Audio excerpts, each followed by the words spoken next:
For my video experiment, I created an After Effects animation. After having the post lectures and already having a bit of an interest in animation, I decided that's what I wanted to carry out. I'd had limited experience of doing animation before. I'd done some light work, as you can see on the screen at the minute.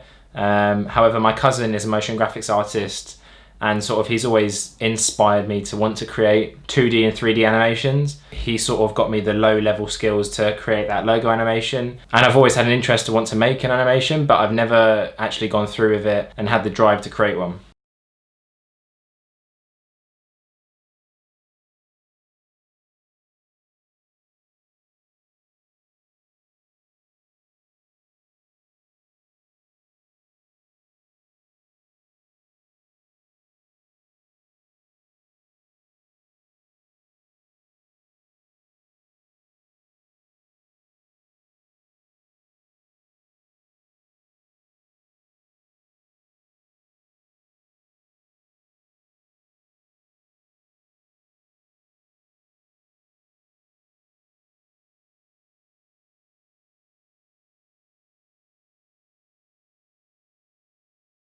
In terms of research, I looked to the Filmmaker's Guide of Visual Effects, which is by Iran Diner. In particular, I found the chapter around 2D and 3D interesting. It talks about the parallax effect, which Josh also mentioned in some of our post lectures, and I wanted to explore this effect more. Obviously, the idea for a good animation is that everything should integrate into the animation nicely, and you shouldn't get a parallax effect because it should act like a camera would. But I wanted to explore that and see what the parallax effect means. And so creating a 2D animation and then putting it into a 3D space in After Effects gave me that effect.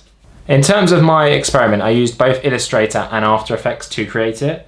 As can be seen, I designed each scene in Illustrator. So that was the earth texture, the scene with the ski lift, the snow scene with the lake and the mountains, and then the other snow scene where the sledge comes down. I created those scenes in Illustrator, as well as that earth texture, which I then applied a sphere effect to give it the earth effect. I then went on to animate these scenes in After Effects. Now, this was a big learning curve for me. I learned a lot through doing this process. And after practicing what I'd been taught in lessons and teaching myself through trial and error, I managed to create what you've just seen. In terms of what went well, I was really happy with the spinning globe, the earth. I used the sphere effect in After Effects to create that, and it allowed me to learn how to use that effect and also play with the axes so that I could rotate the earth, as well as how to light it. That was a big thing for me, was understanding that and how it interacts with the camera, which I then put over the top in After Effects. I was also really happy with the animations in each scene. It gave me a basic understanding of 2D animation, and it now makes me want to learn more and also move into 3D modeling and animation. Yeah, I think that's what went well. I was happy with the technical ability and the learning process of this experiment. I think to a lot of people that wouldn't know what goes into creating an animation, this doesn't look too good. I made it around 45 seconds of animating that. It took a long time to teach myself how to do it, and then a long time to apply that to this scene or the various scenes I showed. But yeah, I was really happy with how each scene worked out and the idea I had of this spinning globe, which then punched down into various scenes. If I thought about this more and had more of a technical skill in creating After Effects animations, I think I would have done more varied scenes, but I really wanted to make a good level of what I had rather than trying to get too complex. In terms of what didn't go so well, I wasn't really happy with the transition scenes between when the camera punches in and when the camera punched out and went to the next place.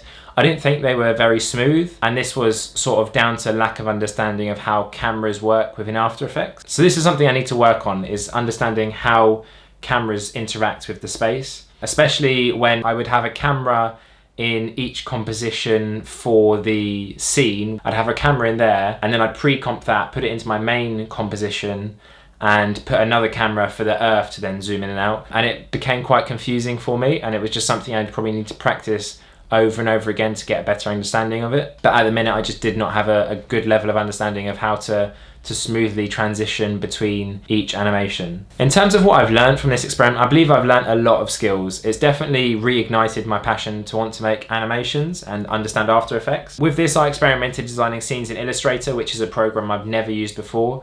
Apart from in lectures, I hadn't used Illustrator, and I knew it was a necessary skill to create After Effects animations, but I'd never taken the time to try and train myself on how to use it, or even understand the relationship it has with After Effects. So that's another thing I learned, is that the relationship After Effects and Illustrator have together. If you change an asset in Illustrator, it will automatically change in After Effects. As long as you're not adding new layers, as long as you're only changing colors or things like that, it automatically changes in After Effects, which is a great tool. Another thing I learned along with Illustrator was the importance of, when creating or designing these scenes, the importance of layers. I didn't realize how much this was crucial to make sure you've got an organized and easy to follow After Effects sequence. It's really important that your layers are in the correct order and that you've layered things correctly. For example, sort of when the sled is coming down the hill, I wanted to make sure some trees were behind the hill.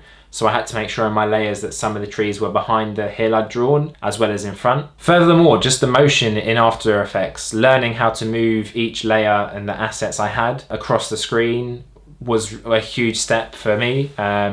To a lot of people, it's maybe not that technical, but for someone that had never done that before, I definitely learned a lot. Like moving the clouds across and then knowing to pre-comp that so I could just then repeat it, so I didn't have to animate loads of clouds each time. Understanding how to control the path of the ski lift, so they made sure they stayed on the black lines when they went up and down, was again another really key thing for me. And again, as the camera punches in, there's a narwhal that pops out the lake. Again, trying to animate the narwhal to pop out the lake, make sure that there was a bit of water behind the narwhal, again with the layering, and then in front, and to make sure that none of the narwhal was then also seen between the snow and the lake, so I had to then put a little white box over that to cover that. Just a lot of considerations when creating an After Effects sequence. It's not the same as going out and shooting with a camera, where sort of once you've got your shot set up, you're okay.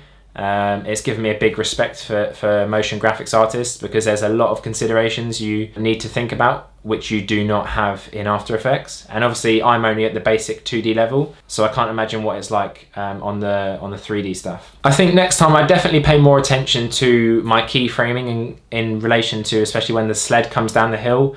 The timing between the position values for the sled was slightly off, but again, it was just my understanding of how that all works. I was just happy that I'd managed to get the sled to slide down the hill. Yeah, trying to get the speed right and things like that. Again, it's something that you don't think about. Yeah, when creating it in After Effects, it's something you do not think about at all, because mainly shooting live action, if you pushed a sled down the hill, it would go the speed it needs to. In After Effects, you need to control how quickly that's going, and trying to make it look natural is a talent in itself. So yeah, I'd love to also, as mentioned, understand better the cameras, how to control the cameras, how they interact with the 3D space and that parallax effect I talked about. Yeah, I think overall I've definitely improved my craft. I've learnt new skills and also built on some previous knowledge. Yeah, looking into, as I said, when doing my research into that parallax effect, it's particularly notable with the sled. I really zoomed, so the whole composition was quite big, but then I really zoomed the camera in so that it gave the parallax effect. The things that were closer didn't move as quickly and things like that. It was an interesting learning curve. And yeah, definitely improved on my craft. I think by conducting it, it's definitely set a good foundation for my After Effects skills. And it's something I can now look on to develop. Which brings me on to the last point, is that over summer, I'm now going to develop my skills in After Effects. I'm going to try and take Lynda courses, YouTube courses, various online courses to really hone in my skills, as well as also just experimenting myself. A lot of the work for this animation, just trying to use common sense tied with what I'd been taught to create this animation. I didn't have to look up many things or search how to do many things. I just sort of tried to work it out myself. So over the summer, various online courses and trying to teach myself. As I earlier mentioned, I want to learn a lot more 3D modeling. Now I think that's something I'm going to take a lot of courses on. I'd love to create some assets in Maya and then use these in After Effects. But again, that's a whole nother skill set. So yeah, it's definitely something I want to work on, but it's definitely improved my skills. It now enables me to offer sort of basic animations for my client videos. So I can do some basic logo appearances now, understanding how vectors work. A vectorized logo would work in Illustrator. And also, have some basic sort of animation, design a few things on Illustrator so that a normal talking head video for a company could instead have some sort of nice logos or graphics to pop up on the screen. I now understand how I can do those, and that means I can now charge more for work as well. So overall, I think I've definitely improved my skills, and this experiment has allowed me to experiment in gaining new skills.